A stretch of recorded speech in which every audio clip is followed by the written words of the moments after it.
What's going on, guys? It's Greg here, aka NYPrepper. It is Wednesday, May 6th, 2026, and I have some breaking news to share with you guys.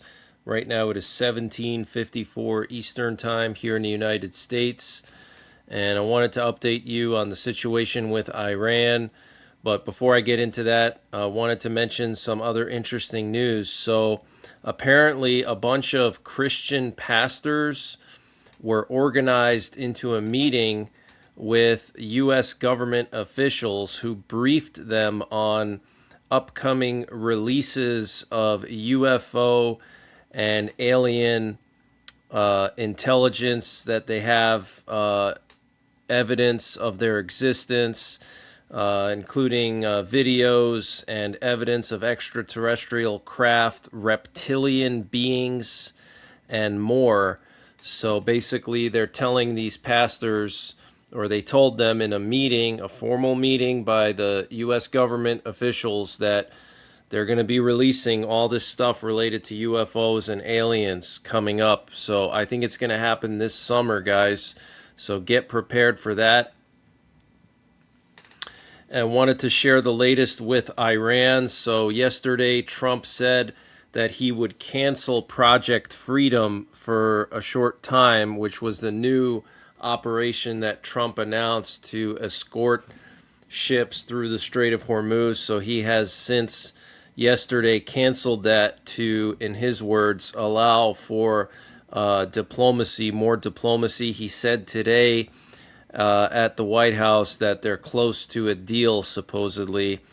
But even as all this is happening, apparently, just in the last hour or so, U.S. fighter jets shot down Iranian drones over northern Iraq that were flying towards a U.S. base. Okay, so Iran is just mocking Trump by doing this. U.S. officials expect a response from Iran within the next 24 to 48 hours. With one official saying, "We are not far, but there is no deal yet," according to Axios. Some officials remain skeptical that an agreement will ultimately be reached.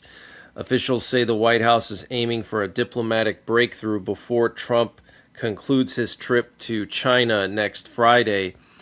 If no agreement is reached by then, Trump could again consider military action. Negotiations have moved slowly because messages must be relayed to and from the Supreme Leader Mujtaba Khamenei, who is in hiding for security reasons. So it looks like Trump wants to wait until his China trip, and then afterwards strike after the China trip, is what it sounds like to me. And right now, this afternoon, we currently have some interesting flights. So we have a U.S. recon plane flying around Cuba. Check this out. All around Cuba, took off from Florida. It's actually a sub-hunter plane, but the call sign is a typical call sign they use for a recon drone. So it looks like they're potentially spoofing the recon drone as a sub-hunter, but this is pretty unusual to see around Cuba like that. So it looks like Cuba's the next target. And then also we have a U.S. nuclear war command and control plane that was just in the Gulf of America transmitting nuclear codes. So the U.S. military is still on high alert. And then I just want to show you some flights here in the Middle East. We still have a lot of logistics going on. You can see here several C-17 Globemasters going from Ramstein to, looks like, the UAE. Also several C-5 Galaxies, which are the heaviest cargo plane in the U.S. military, have been going back and forth. We have a lot of aerial refueler activity. Here you can actually see one aerial refueler near Erbil. So this corroborates the reports that the U.S. military is engaging Iranian drones over Erbil. Okay. And Goldman Sachs warned its high net worth investors that there is only 100 days of oil reserves left in the world due to the Strait of Hormuz crisis. And Israel has gone into a state of high alert despite Trump's announcement to halt Project Freedom. Apparently, they have opened bomb shelters across Israel and they're calling up their reserves. Okay, so that's very serious.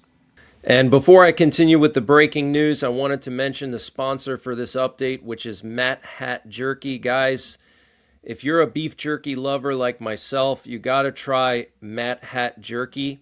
This is the best beef jerky I've ever had. I personally met the owner of this company at SHOT Show, and he's actually local to Pennsylvania.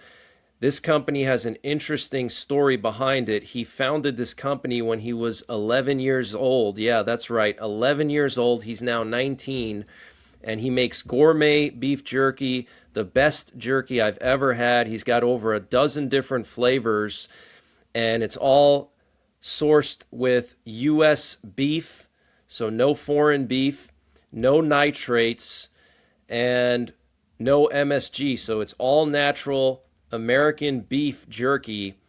And if you use my promo code NYPrepper, you can get 15% off your entire order.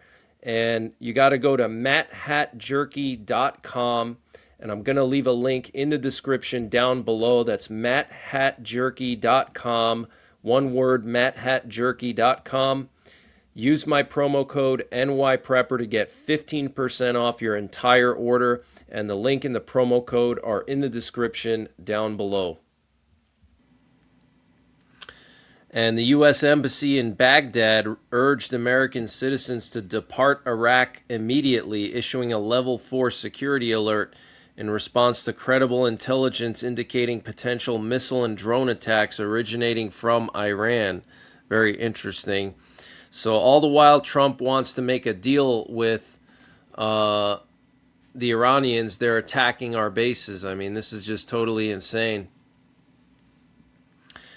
There are reports of a widespread state of readiness in the Iranian regime and the opening of bomb shelters across Iran. So Iran is nervous about a second round of strikes, especially after their surprise attack on the UAE.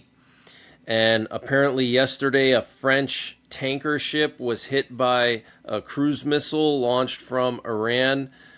Filipino crew members were injured.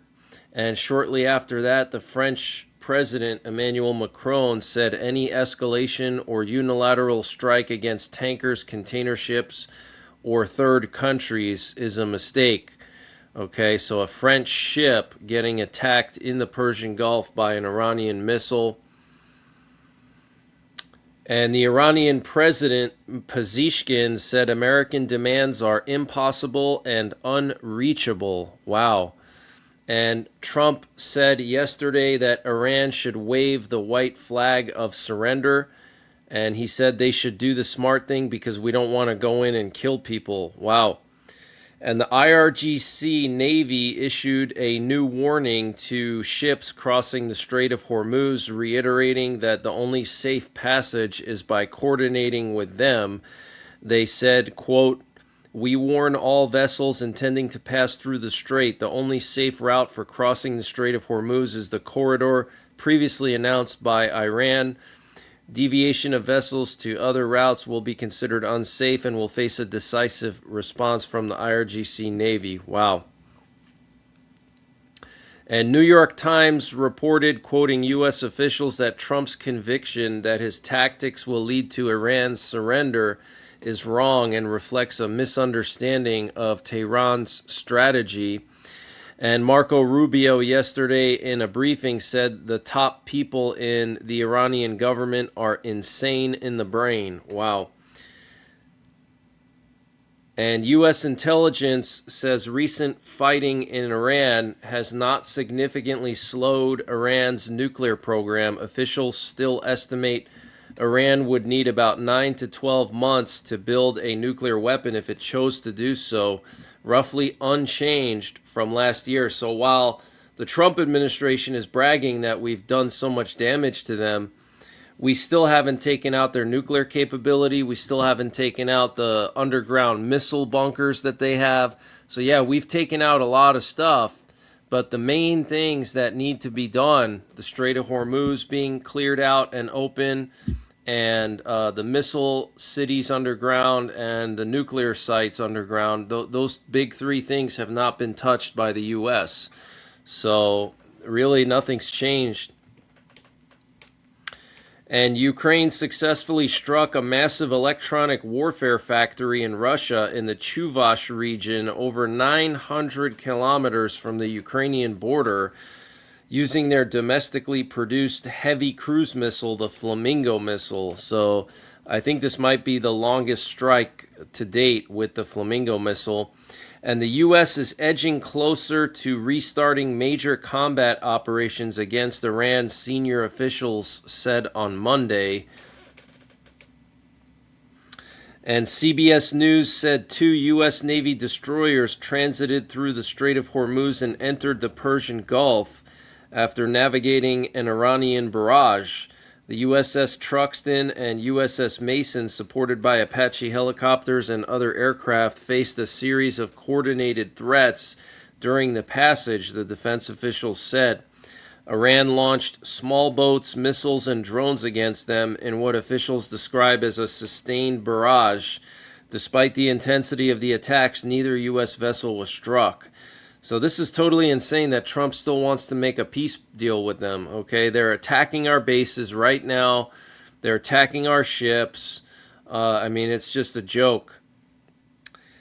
And Trump said that as of a few weeks ago, Iran fired 111 missiles at one of the aircraft carriers deployed to the Middle East. He didn't say which one, but we had 3 of them at one point. One is going back to the U.S., but apparently 111 missiles, okay, during the war were fired at one of the carriers. And a cargo vessel was struck by an unknown projectile in the Strait of Hormuz yesterday, according to the British Maritime Trade Organization. And the Russian foreign minister and the U.S. Secretary of State held a phone call yesterday, very interesting.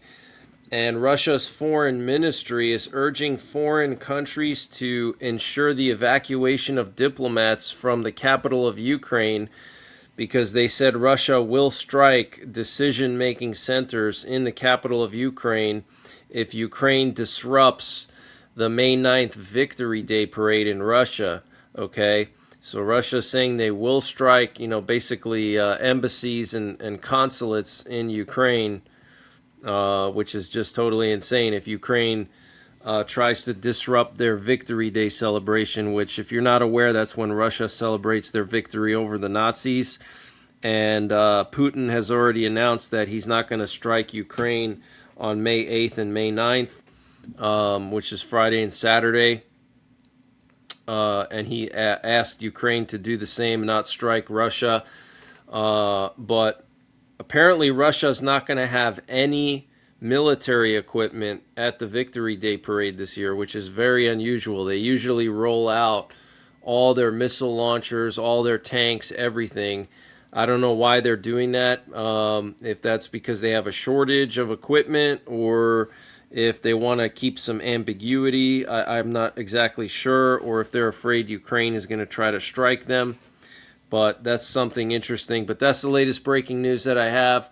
I might be back later on tonight with another update. And until then, take care, God bless, and don't forget the 3 Ps. Prepare, practice, and persevere. And this update was sponsored by NYPrepper Supply. Guys, NYPrepper Supply is doing a $100 discount on their 3-month emergency food supply.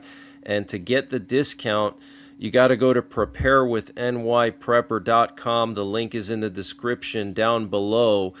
The normal price for their 3-month kit is $800, and they're selling it for $700. That's $700 for 3 months of emergency food, up to 2,000 calories per day for 3 months, and it has a shelf life of 25 years, all packed within rugged, watertight buckets that don't take up a lot of space. You don't have to worry about rotating anything.